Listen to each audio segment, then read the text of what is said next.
Hello, Mech Warriors, and welcome to the Mech Bay, where we fix your mech and fix your game.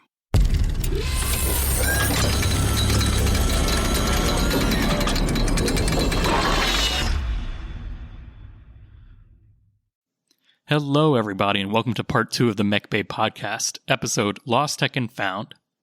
If you are just now joining us or want a refresher, in part 1 we covered all of the new weapons and why we think you should advance the storyline and the tech level.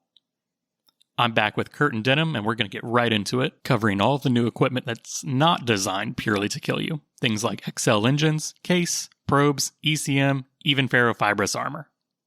So let's kick off our deep dive with everyone's favorite air conditioning unit, the double heatsink. So, still same 1 ton, it just takes up 3 times the space. So, I think we can all agree that this is a pure quality of life upgrade. I would say yes, because so many mechs have the free 10 heat sinks that are in their engine. Well, they get free 10 heat sinks. Most of them can be contained in the engine. And heat sinks in the engine are also affected by the double heatsink upgrade. So in many cases, it doesn't take up any extra crits. It just doubles your heat output ability. It's really only noticeable on those light mechs.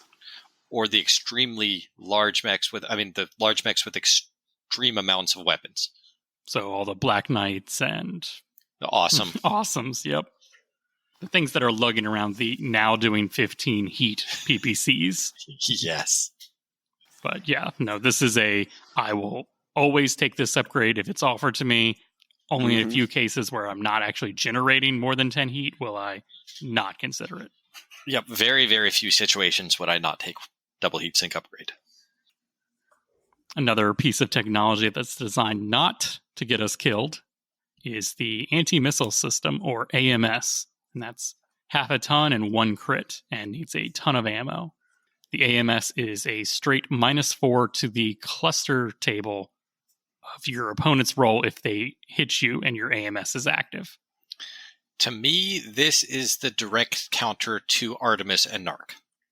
Yeah, well, it's even more. It's even the only downside is the ammo for it. Yes, but what I mean by counter is that I believe in playtesting. Narc and Artemis were just so powerful that they're like, we have to come up with some option that somebody has to offset this insane amount of missiles that are now hitting. But I actually have very, very few builds that use this. Yeah, it is a rarer tech for most Star League mechs. They've replaced AMS with machine guns and vice versa. I would take the machine guns off of a Battle Master to put on AMS instead, yes. Exactly. For if you don't need the machine gun, the AMS is a direct put in the hole replacement. I definitely think it's worth it when now LRMs and SRMs can hit you so much easier if they are taking Artemis or Narc or Streaks. Well, it's also nice if you're using TAC Ops rules, because it's a range 1 machine gun. Yes. So there's no reason not to take it in place of a machine gun in that situation, because if you're still playing against combined arms, it is always good to have something that can mess infantry up. I don't know why, but I just really love the thought of like a little machine gun on my mech that's just purely designed to take down enemy missiles. And in a game where your opponent's probably banking on using a lot of SRMs or LRMs to just like sit back in the backfield and kind of rain down, make sure that you can't get to them before taking lots of fire, just throwing a quick AMS is really kind of fun. It might not do a whole lot in actual game terms, but it's just going to go into his brain, and now he's going to be thinking, okay, for every shot of missiles I do, not all of them are going to hit, even more so than normal. And that might change up how he plays. He might try to get closer to get a better modifier on you. It's just going to change everything up and throw his game out of whack. Another missile-related weapon is the TAG.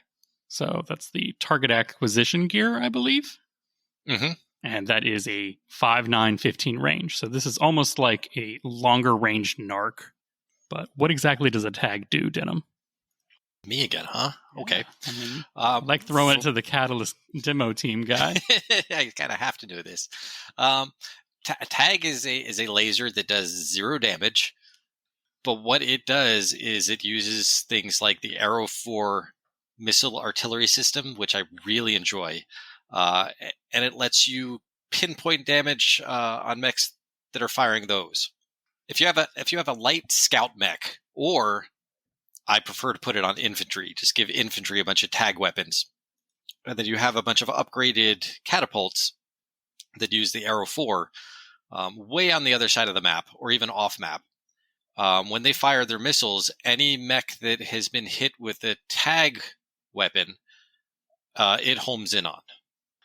Yeah, really in this time period, it's only usable for artillery. So that Scout 7K is only good for artillery. Yeah. God, yes. Now, correct me if I'm wrong. Like, I don't know if it's changed at all, but back in the old days, if the spotter hit the target with tag, the homing missile, the Arrow 4 homing missile that came in, would hit that mech on a 4 or higher. You just roll 2d6, and a 4 or higher, it just hits. No matter what kind of terrain the mech is in, or what kind of movement modifiers it gets. If true, I very much like that. That's how I remember it.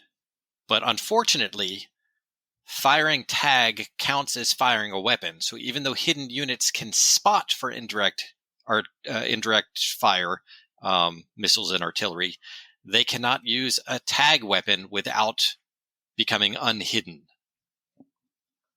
And speaking of hidden units, another piece of technology that was introduced to sniff out hidden units is the Beagle Active Probe. And that's 1.5 tons for 2 crits. So I wouldn't consider the Beagle Active Probe a weapon that really has a purpose in normal classic games, just because it's specifically there to find hidden units. I have done many, many missions with hidden units, and the first time we used a Beagle Active Probe, it just showed me how powerful it can be. But most games you play in the store don't use hidden units very often. I can't remember the last time. No, we did. We did one mission. I don't think you were there, Josh, but you may have been, Kurt, where we had several hidden units on the board that the other team had to find. Beagle Active Probe would have made that game so much faster and pretty pointless. Yeah, it's also nice for some of those. Like, I remember there's a mission out of Error Report 3050 that you got a bonus for, you had to scan objectives. And yes. If you had a probe, you did it in like half the time. So that was a nice bonus for those missions. Yep, because it costs tons and it costs crits, and people want it to be useful. And I think they did a pretty good job of making this. This is one of those things that I would call like a flavor equipment to make your games. It might increase the amount of time spent on certain turns in the game, but for people who have been playing a long time, it just opens up new mission types, new opportunities for them to try different types of tactics. Well, and it goes back to really giving a role again to light mechs. Yes. Give them the probe. They're the scout. They're actually a scout. Correct. Same thing with Guardian ECM. It's very handy, especially if it's on a scout mech who's not really going to be in the combat anyway. I mean, Guardian ECM has a little bit more use than just that, though. Yes, but it's what I use it for mostly. But yes, you are correct. I honestly don't use ECM a lot, so take this one away. So Guardian ECM, it's 1.5 tons and 2 crits, just like a Beagle Active Probe, but it essentially shuts down most of the fancy new electronic technology that's introduced. So Streak SRM2s work just like regular SRM2s. Narcs are unaffected, or I should say disabled, and Artemis 4, when it's passing through the ECM 6 hex bubble, it is turned off as well. Guardian ECM is essentially another, we got all these new technologies to kill you, this is resetting it. I do remember Guardian ECM being an annoying addition when a lot of people spent a lot of time and in-game money upgrading their mechs, and one Guardian ECM mech just said, yeah, all that stuff that you just bought and used space and tonnage for is useless. Yeah, I definitely think it's one of the counters for, like I said, they upplayed the offensive and then they needed something to balance out the defensive side, and that just shuts most of that down. I will say for ECM, if people want to use it in a game, I really think the tactical operations counter ECM rules are a must. What are those? Basically, your ECM has two modes. It either has the normal mode that we've talked about, or it has a counter or a disruption mode. So if someone is using ECM against you, you could turn your own ECM into a counter unit, and then it just cancels out that other ECM, thus allowing your Narcs, your Artemis, and all that to work again in that area.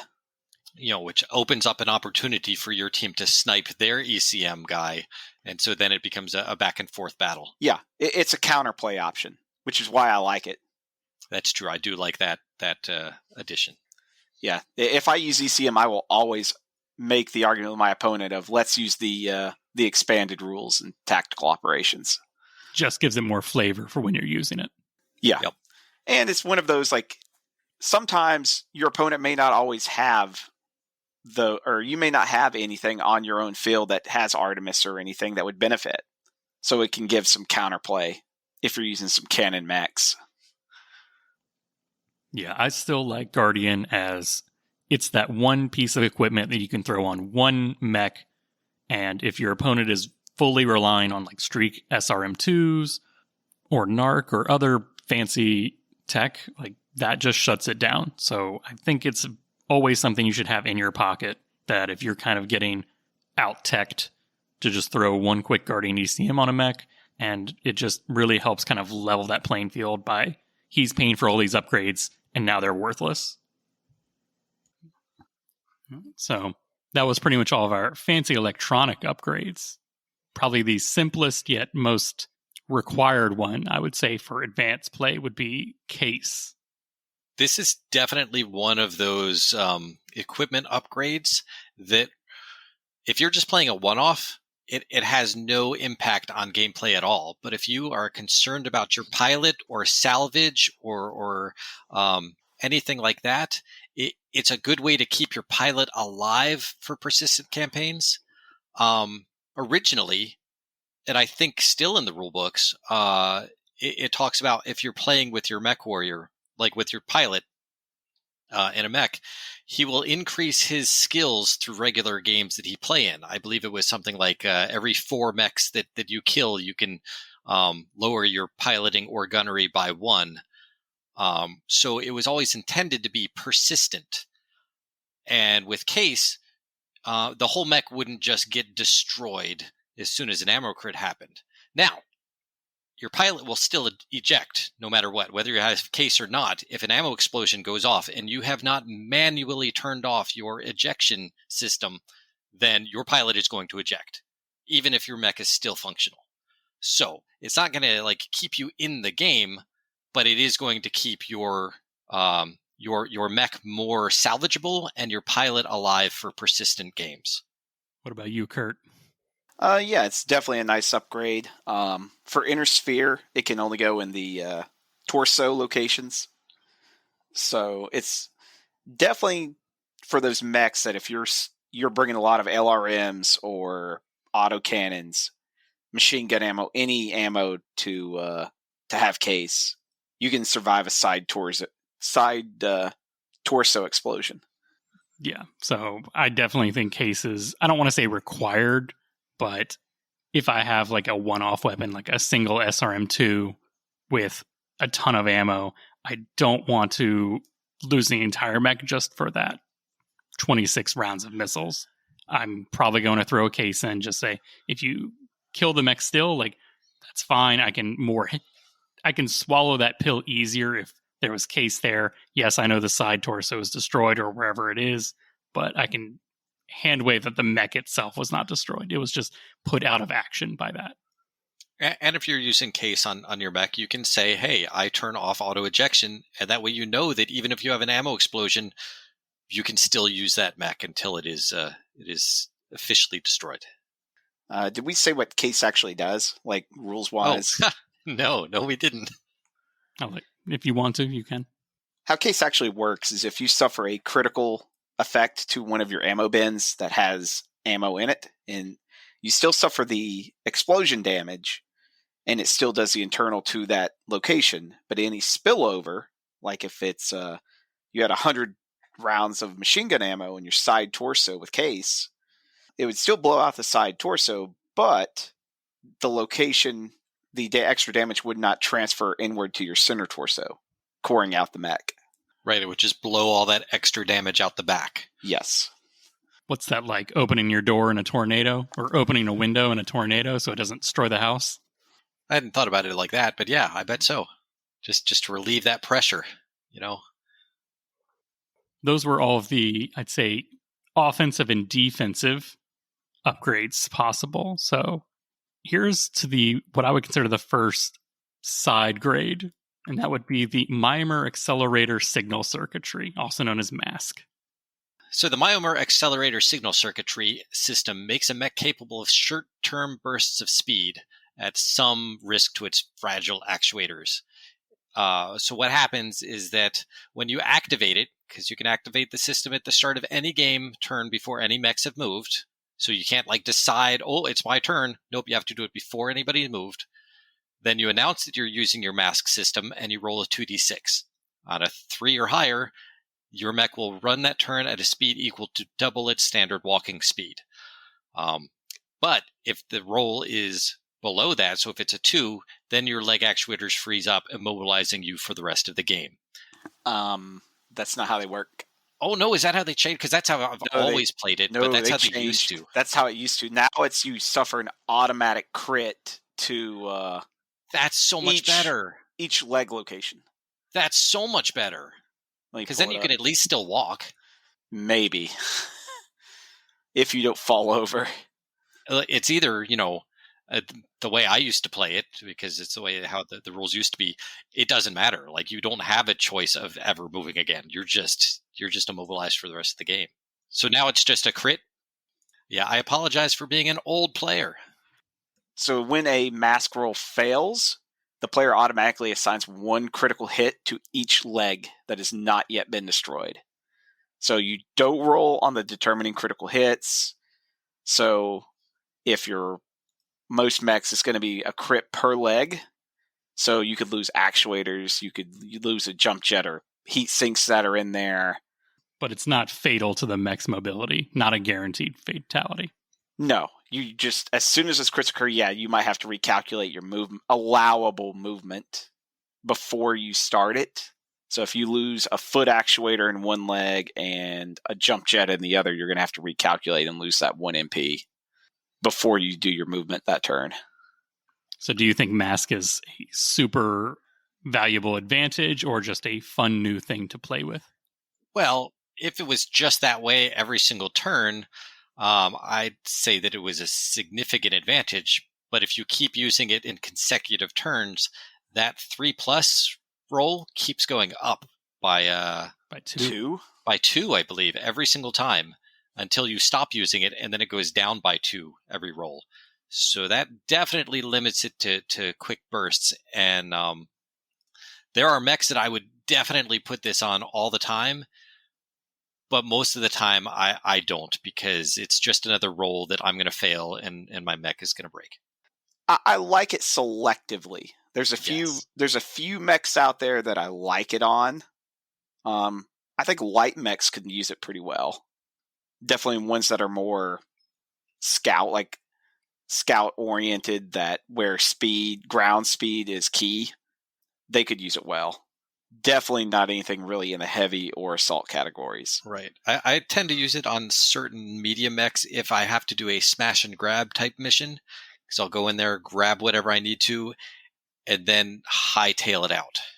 Yeah. It's gear for lights and mediums. where Yes. you need just a turn or two to get out of range. If you can risk getting out of line of sight of a mech that's about to light you up, it's worth that 2-up roll. Especially now that it's only crits, instead of being totally mobilized like it used to be. Because at least then you're like, if I don't get around the corner of that building, I am definitely going to get blown up by these 4 mechs shooting at me. So it is worth the risk to boost my speed and get to safety. Oh, yeah. See, I think Mask really excels on like the medium and heavy mechs. I know it's a lot more critical space, which is kind of hard to put the rest of your stuff in.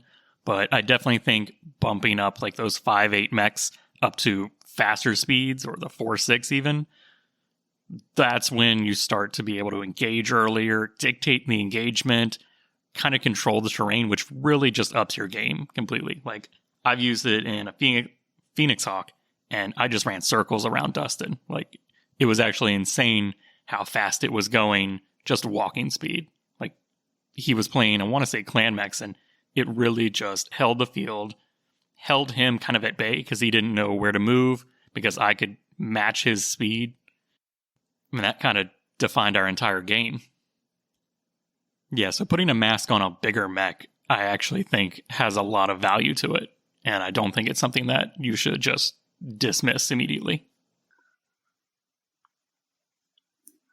So I would say, after we've gone through those pieces of equipment, I'd say the number one biggest upgrade from introductory tech to advanced or 3039 tech is the introduction of the XL engine. And this XL does not stand for extra large. No, I believe it stands for extra light, correct? It does. So a XL fusion engine is half the mass for the same performance. But unfortunately, this takes up twice the space in a regular inner sphere mech. So that means you have 3 crits of engine in each of your side torsos now.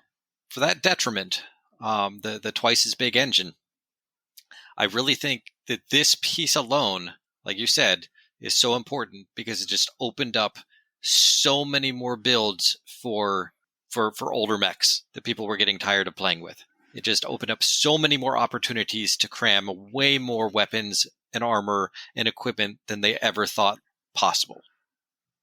Yeah. It also allows them to either lower the engine size, reclaiming even more weight for the same speed, or they can use the weight savings to increase their engine and go faster while not lowering their weapon count. Yep, just so many. It's just options, and as you know, I love anything that gives options. Like I said, I would say this is the number one upgrade to any mech. That even if you keep the same speed and size engine, just throwing an XL engine in there lets you open up so many more options for all the weapons, for armor, for equipment, for regular gameplay, at the detriment of possibly losing a side torso and the mech being completely out of commission. Yeah, a mission kill for a side torso. I would definitely make sure my armor is on towards the max, and I do not like XLs on a lot of brawlers. Well, conspiracy theory time. It was rumored for a while that the developers originally suggested the XL engine in a way to speed up the game so that side torso hits did take out mechs, because classic BattleTech games can sometimes take hours to play. Now, I don't know, like, I have no references or confirmations of that, but it is something definitely whispered in the corners. I mean, it definitely makes sense that we've increased the offensive stuff so far. We've partially increased the defensive capabilities. But the biggest thing is now your mechs are going down, I want to say, like 40% faster. Once they do get hit, they're going to lose that arm, and then they're going to lose a side torso. If they have an XL engine, that's just out. That's, in my opinion, almost better than force withdrawal. It is so sad to just some lucky hits that keep rolling a 6 and just punch through your torso, and then that's it. Your nearly pristine mech is just shut down. There's nothing you could do. But I will almost always take that lighter weight to put more fun stuff on, because I'm not there to play for 5 hours and plink away with 2 or 3 damage weapons. Now I want to run up. I want to shoot big. I want to roll big dice with big numbers and do big damage. Nice. All in all, though, I think that XL engines are a great addition, even for their shortcomings, and I am happy that they are part of the game. Yeah, for the most part. There's a few that it just does not work, or where the design, they did not increase the armor. I don't like them there, but for the whole, they're good. Yes. I mean, you don't want every mech to be at max armor, especially the lights and the mediums and some of the heavies. Like, that's kind of reserved for the assault mechs, in my opinion. But throwing an XL onto a light mech, that just lets you put either a bigger XL engine in so it can get faster, which is really nice for those scout mechs, or it can put in new fancy equipment like a B-Galactic Probe or a Guardian ECM. You can even up the speed now that it has more room, keep the same weapons, put in something like a mask, or put in more support things so the light mech has a purpose on the battlefield. So we've talked about the equipment, we've talked about the weapons, but everything's essentially been upgraded except the armor. And then they found the blueprints for Endosteel and Ferrofibrous again, and that brought the defensive capabilities of mechs back up. So we'll start with Endosteel. So Endosteel essentially halves the weight of the chassis, but at an increase in overall bulk, taking up 14 critical slots. Do you always put Endosteel on a mech for those slots, or only when you can? It's a hard one. It's 14 criticals can be a lot. So if it's a mech where you have very heavy weapons, but they're not very spacious, yeah, it's a great upgrade because it frees up a lot of weight. From a fluff story, like a campaign standpoint, it's a hard to do field refit. That's pretty much a factory refit if you want to get Endo, because they literally have to tear the entire mech down and rebuild it on new bones. Yeah, because that's what it is. It is lighter bones of the mech. Right, that's what I was going to say. Is it campaign-wise, Endosteel and Ferrofibrous? I'm going to lump them in together right now just to briefly talk about a campaign. The cost to repair Endosteel is the limiting factor, but because they both take up 14 critical slots, the Endosteel is just such a better choice when you're designing mechs, because having the weight of your internal structure, at least in the inner sphere, is always going to give you more weight than the Ferrofibrous armor upgrade would. Yeah. But repairing those in the field, the Ferrofibrous armor is going to be cheaper and easier to repair than the Endosteel internal structure. If memory serves, I think the weight savings generally goes, the biggest gains are from XL engines, then Endo, then Ferro. Yes. And 28 critical slots to do both. I don't know of many mechs that can actually take advantage of that. Some of the laser boats can do it. Light mechs can usually do it, because they're not packing enough big crit-hungry weapons to do it. Yeah. But then you're making your light mechs more expensive, campaign-wise, than your typical heavies or assaults. Yep. So you would do one if it was available? If it was just one that I had to pick for designing mech, 100% Endosteel all the time. And Ferrofibrous if you had plenty of critical space left. Or, well, they're both the same. It's just the fact of if, like, you're doing a field refit somewhere in the field, do Ferro. If you have a brand new mech you're ordering from the factory, do Endo. Yeah, I think the only times I can get Endosteel and Ferrofibrous onto a mech is if I'm running a standard size engine.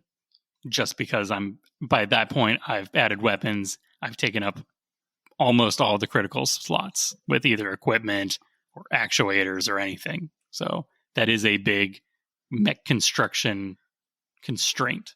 It is a big commitment. Yeah. Your mech's real light, but it's very full. Yeah. It's possible to do both, but yeah, you have to make some design concessions. So out of all the upgrades we've talked about tonight, what would you say is your favorite one, Kurt? Including weapons, equipment, armor, engines. My personal favorite, the LBX-10. Damn it, I was going to say that. If I could only pick one out of all of that, it would have been that just that one autocannon upgrade. Yeah, followed very closely by double heat sinks. What about you, Denham? Okay, so aside from the fact that the LB10X is the greatest everything, I'm not sure if I could only choose one, if I would choose between the XL engine or the double heat sink. I think they're both very important, but I think ultimately the XL engine would give me more options in gameplay. Yeah, I definitely think the XL is what truly separates introductory versus advanced, the next technology tier up.